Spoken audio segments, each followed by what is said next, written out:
I'm Nicolette Quinn, and this is the Get Savvy Show, where we make money simple and life good. Thank you so much for tuning in. And today we have a special guest, Joy. Thanks so much for joining me, Joy. When I was going to start a business of my own, I phoned up Joy for a cup of coffee. You see, she's about to retire from a successful career as an investment advisor, and I was looking for some insights into the industry, some advice of my own. But what really struck me was Joy's own money story, and that's actually what we're going to chat about today. Joy has had a successful career, she's financially secure, and she's about to settle on the retirement of your dreams. But I know this wasn't always the case. Can you chat a bit more? Tell us the story. It certainly wasn't always the case. I grew up in Zimbabwe, got married at 19, and by the time I was 23 I already had 2 children. So quite a start to a young life. It was a wonderful time. I entered that whirlwind time of so many young families found themselves into the excitement of marriage, moving to the first home together, then the wonder of 2 little children growing up, and the reality of finding money to put food on the table and start to think about buying a house. So when I look back on it now, it was an absolute whirlwind. I had a husband who had a pension, so it wasn't really, that essential that I started to save or think about saving. My focus was really the children and the home.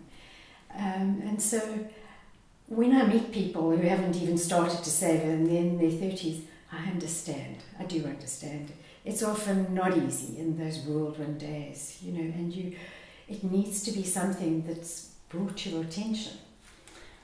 And for so many people, when I ask them about their financial planning, the reaction is, I've left it too late, and why bother starting now? Which obviously isn't the ideal attitude to have. And I know that your story, you actually started in your late 30s, really taking responsibility and ownership for your financial life. In big bold letters, it's never too late to start to save. Even if you've got 5 years or whatever it is, it's just never too late. I got to the age of 37 and sadly realised that my marriage was going to come to an end. And it was a great shock, to me. And I'd been married out of community of property, so I didn't have a pension fund or a savings plan or anything. I had a little car, a little Uno to drive, but that was about it, and a tiny little bit of other money came towards me, but very little. I just suddenly realised, wow, Joy, you're 37, you've got nothing behind you, absolutely nothing. You've got to get out there and create an independent life. So there was no time wasted. And I think it's very easy to fall into the trap, and sometimes families try and shelter us and protect us and that sort of thing. But I didn't have any of that. I just had me to look after me. And I think that was a real blessing. I realised that. It wasn't going to be easy because I was a nursery school teacher and loved it. Didn't have a pension fund with it. I didn't have much going. And that was the first obvious step to take. I had to move out of that beloved, cosy little place with the children and get out there into the big real world and start to make money. And very often that can be terrifying if you've got to change direction radically. But I realised I couldn't do anything else but teach. So I didn't sleep that night. I made these plans in my head. Next morning I had to hand my notice in. It was getting near to the end of term and the school needed to know that I wasn't going to be there the next term. Handed in my notice the same day, phoned an insurance company, and I thought to myself, I can go into their training department and I can teach people who are wanting to sell insurance how to do it. I'll go into the training department, I'll fit in, I can stand up, I can teach, I'm going to do this. So I went along to the interview feeling very cock-a-hoop. I had everything under control, everything was going to be fine. And when I got there, they said, yes, you can have the job, but you've got to work in the field for 3 years before you can go into training. And that popped my balloon a bit, because I'm the sort of mum, like lots of mums out there, I'll buy the whole book of raffle tickets when the kids come home from school rather than ask somebody to buy a raffle ticket. So that was going to be a real hiccup for me. And then I took a deep breath and thought about it, and I thought, I don't mind standing up in front of people and addressing groups. So what I would do I phoned companies, managers of companies, and I'd say to them, look, this is who I am, this is what I do. Would you mind giving me 10 minutes of your staff's time? I mean, you next have a staff meeting. Often companies have Monday or Friday meetings. Could I just have 10 minutes just to address your staff? And what I'd do is arrive with little pads and pencils, and I'd give a quick spiel about what are the benefits of saving and how it would enhance their life and all of that. And I'd say, if you'd like to see me, please just write your name, telephone number, and I'll gladly phone you. Yes. And it worked like a bomb. I never ever had to do any cold calling, like selling a raffle ticket. You know, often when we come to these big hiccups in life, there is a way around. It's not the end. One thing you've also chatted about is around financial goals and how you actually lived these. So rather than being pieces of paper or spreadsheets that, you know, many people tend to rehash them every January 1st for their resolutions, but really just end up making them feel guilty. Yeah. Oh, if I'd had to, you know, rely on spreadsheets, I wouldn't have got very far at all. I just found they don't speak to me. I'm not analytical. You get people who are analytical, well, that works perfectly, but no. I needed something tangible. I needed to know a goal that I had to work towards to get this independence, which meant so much to me. And luckily, I met a wonderful retired man once I started working, and he gave me a rule of thumb that I've used throughout my career with all my clients. And basically it just says that if you came to me and said, Joy, here's R1 million, I'd like to retain that capital. What sort of income am I going to get on a monthly basis? And the hard, cold facts are that you would get about 6,000 Rand a month. 6,000 Rand, what can anybody do with 6,000 Rand? That wasn't going to achieve my goals. That wasn't going to make me independent and give me my own independence that I so seeked. So I realised that I must work at R1 million a time. R1 million, I could achieve that. How was I going to do it? And I did. So what I then did was started to work. And I lived modestly. I lived very modestly. I kept my little Uno and drove around in that. The kids and I bought a tiny little house. And we spent very little money on ourselves. Very little money. Because at the top of the budget, and we sat down and worked it out together. And I think it's very good for families to sit and talk about how we're going to do this. So we worked out what was going to be saved first, and after that was what we were going to live on.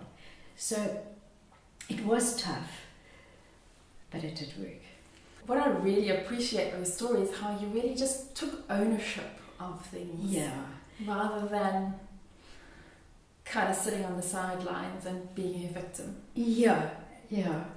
Two things happened to me along the way that I realised helped me a lot in that route. Once I started to save, I realised that I was getting quite a nice capital amount there. And when I was in my 40s, my late 40s, maybe going into my early 50s, I bought my first BMW X3. I love cars, love driving. And I thought, now George, you can spoil yourself a bit. So I got this car and I paid it on HP.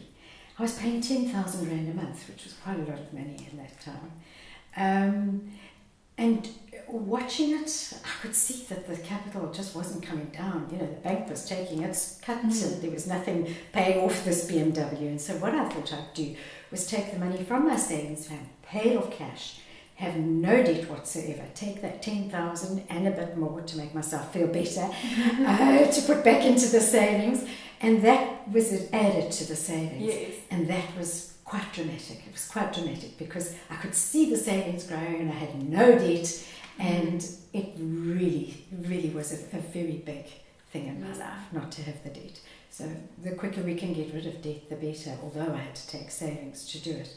The other thing was I consolidated my portfolio because I had, like a lot of people, a few investments here, there and everywhere. I had an RA here, I had a unit trust there, and I never really was aware of what I had. And it was all a bit of hard work to get it all out, total it all up and write it all up. And it just seemed messy.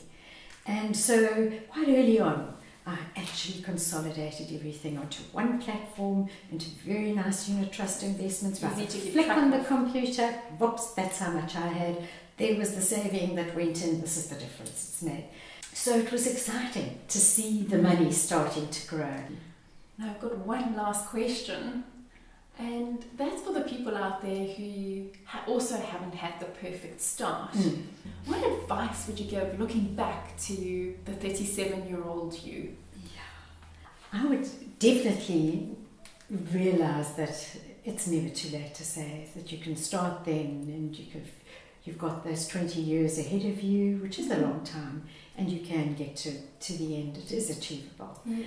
I like to compare savings to running a marathon. And in order to run a marathon, you've got to be fit. It doesn't just happen. You've actually got to work really hard at it. You've got to get up early in the morning, run, eat the right foods and that sort of thing. But there is a reward at the end. If you do all the right things, the marathon should be a success, and you should get to the end in style and, not have got cramps along the way and that sort of thing. And so it is with your savings. If you can just get a goal in mind and be able to put the money into those savings, it is achievable. You're a finish line success. You're a real advert for what you say. So that's great. Yes. And thank you so much for joining me. It's been a pleasure to have you. And for those of you who will benefit from this great advice, please be sure to share it and sign up so you don't miss the next episode of the Get Savvy Show, where we make money simple and life good.